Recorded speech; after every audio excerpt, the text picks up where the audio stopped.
And we know Miles Guo told us that the most pro-CCP entities in the United States is not the White House, but the Pentagon, the military. So I really hoping that what you call it this about what you just said about the assessment before the financial parts of the audit, the assessment of the Pentagon and the supply chain and military, because I'm looking forward to that kind of assessment being done, being put as a priority item on this administration's audit. So my second fold question is kind of a tag along, dovetail what you just said about the spy balloon, because from the article from the Newsweek, we know there are at least 5 American American companies manufactured products has been used in the spy balloon.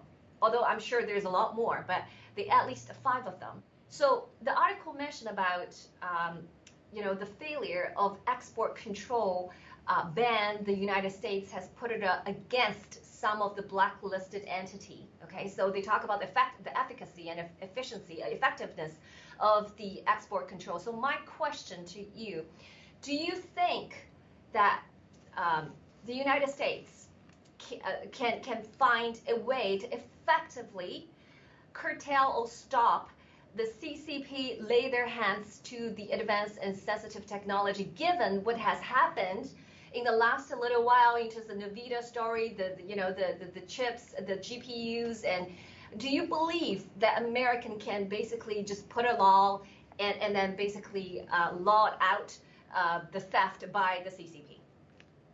So in your question, you make a very good point. You have the kind of the lower level technology that was allegedly found, the spy balloon, but then you have the ultimate. Folks, you got to remember, DeepSeek, whether it's a CCP PSYOP or it's a Sputnik moment, the central beating heart of the issue is they have 50,000 NVIDIA chips, advanced chips, that you rightly say are in high export control. I would respectfully submit it's the highest export control we have. How did that end up? I tell you how it ended up. Somebody's on the take. Export controls are only as good as the enforcement of it. Now, I want stricter export controls. I want tougher penalties. I literally want to cut the CCP off from all technology, just not military technology. My theory of the case is very simple.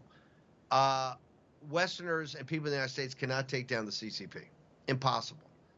What we can do is aid and abet the Lao Beijing to take them down. And the 2 ways we do that, as Miles should say, the 2 guns, is full cutoff of technology, but also cutting off from American capital markets. And I think this situation with DeepSeek and with NVIDIA is absolutely the perfect example. Here we have the one item that's at the absolute highest, which is the advanced chips for artificial intelligence. And it turns out in the DeepSeek, when it surprises the West about how far ahead it is, it was powered by 50,000 chips at least. I think actually more.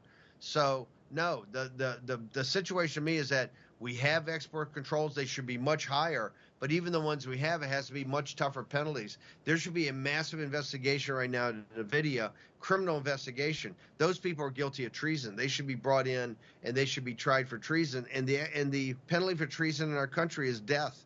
So, and I think it's at that level, because artificial intelligence is the weapon of the future.